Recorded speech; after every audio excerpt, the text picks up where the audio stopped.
पहला हमारा टॉपिक है सिस्टाइटिस। सिस्टाइटिस मतलब TIS, टाइटस मतलब इन्फेक्शन यानी इन्फ्लेमेशन हुई है ब्लैडर की।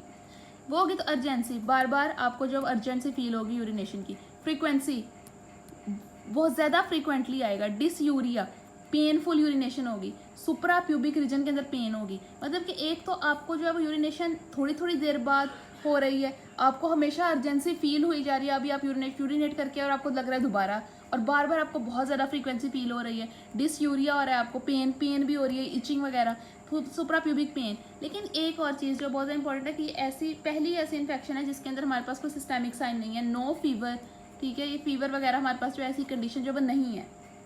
कॉज हमारे पास क्या, इकोलाई में मोस्टली बैक्टीरिया कॉज नहीं है, 80% वो हो सकता है, या प्रोटियस मोरेबुलस, या स्टेफलोकोकस सेप्रोफिटिकस हो सकता है, क्लबसेला, या इंटेरोकोकस जो फिकैलस है हमारे पास, वो बैक्टीरिया हो सकते हैं। ये हमारे पास करवा रहे होते हैं। इन्वेस्टिगेशन हम क्या करवाएंगे, या तो हम कल्चर टेस्ट करवा लेंगे क्योंकि बैक्टीरिया हमें पता चल जाएगा। ब्लड सैंपल करवा लो, वहाँ से हमें पता चल जाएगा कि ब्लड के अंदर व्हाइट ब्लड सेल्स का लेवल ज़्यादा हुआ है।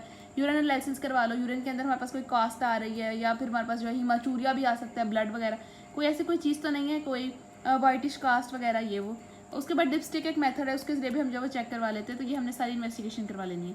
स्टीराइल पोलीयूरिया हमारे पास क्या है कि इसमें हमारे पास कल्चर में जो है वो बैक्टीरिया नहीं मिलेगा, और ये स्टीराइल है।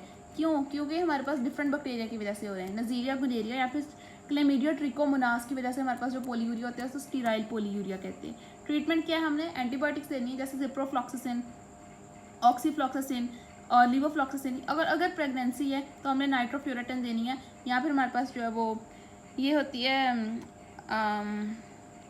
TMP और SMX, ट्राइमेथाप्रिन और सल्फामेथाजोलिन। हमारे पास पीलियोनेफ्राइटिस मतलब किडनी के अंदर हमारे पास जो इन्फेक्शन है, इसमें हमारे पास जो साइनस सिम्टम हो गए, फीवर होगा, जैसे सिस्टाइटिस में सुप्राप्यूबिक पेन थी, यहाँ पे हमारे पास फ्लैंक्स के अंदर पेन होगी, हिमाचूरिया, वाइट ब्लड सेल। कॉज हमारे पास क्या है, बैक्टीरिया, इकोलाई, क्लेबसेला। वो जो हमारे पास बैक्टीरिया थे वो अब फर्दर आगे असेंड कर गए हैं, तो उन्होंने हमारे पास किडनी में भी इन्फेक्शन करवा दी, जो भी पहले यूरिनरी ट्रैक्ट के अंदर थे। या इंटेरोकोकस फिकैलिस वगैरह बैक्टीरिया हमारे पास इसमें आ गए हैं। पैथोफिजियोलॉजी हमारे पास क्या है, देखो बैक्टीरिया पहले डिस्टल यूरिथ्रा के अंदर था, कोई भी हमने कोई इंस्ट्रूमेंटेशन या कैथेटराइजेशन यूज़ किया तो इंटर हो गया हमारे ब्लैडर के अंदर, ठीक है। वहाँ पे हमारे पास ऑब्स्ट्रक्शन या स्टेसिस करवा दी है इसने यूरिन की, ठीक है। और हमारे पास जो है वो विजाइको यूरिथ्रल वॉल्व की अगर इनकॉम्पिटेंस होगी तो बैक्टीरिया हमारे पास रिनल पेल्वस तक भी असेंड कर जाएगा, और वहाँ पे भी जाके हमारे पास जो इन्फेक्शन करवा देगा, और इसमें सिस्टेमिक साइन एंड सिम्टम्स जो है वो आते हैं। क्रॉनिक पीलियोनेफ्राइटिस में हमारे पास क्या है कि जब एक्यूट जो है वो बार बार उसके बाउट्स आएंगे तो एज अ रिजल्ट वो क्रॉनिक की तरफ लीड करवाएगी। कॉजेस हम इसमें बहुत सारे इंपॉर्टेंट वो देख लेते हैं कि क्रॉनिक के कॉज हमारे पास क्या है, BPH, benign prostate hyperplasia, old age male के अंदर होता है, या फिर वजाइको यूरिथ्रल रिफ्लेक्स चिल्ड्रन के अंदर। उसके अलावा हमारे पास क्या हो सकता है, स्कारिंग, और इसमें होता क्या है कि स्कारिंग रहती है अपर और लोअर पोल ऑफ किडनी की, ठीक है, और थायराइडाइजेशन होती है किडनी की, ये हमारे पास आती है क्रॉनिक पीलियोनेफ्राइटिस। अब हम देख लेते हैं किडनी स्टोन्स, रीनल जो स्टोन्स हैं वो। सबसे पहले हमारे पास हम इसके इस डिफरेंट टाइप्स हैं, फिर हम इसके कॉज देख लेते हैं, फिर इसका ट्रीटमेंट है। पहले हमारे पास कौन से, कैल्शियम फॉस्फेट या कैल्शियम ऑक्सालेट के स्टोन है, सबसे ज़्यादा मोस्ट कॉमन यही स्टोन है। कॉज हमारे पास क्या है, तो इडियोपैथेटिक हमारे पास जो हाइपर कैल्सीयूरिया होगा, कॉन्स डिजीज के अंदर हो सकते हैं। ट्रीटमेंट हमें क्या देना है कि कैल्शियम है तो कैल्शियम स्पेरिंग डायूरेटिक दे दो, जैसे कि हाइड्रोक्लोरोथायोसाइड। दूसरे हमारे पास कौन से टाइप के स्टोन है, सेकंड कॉमन अमोनियम या फिर मैग्नीशियम फॉस्फेट।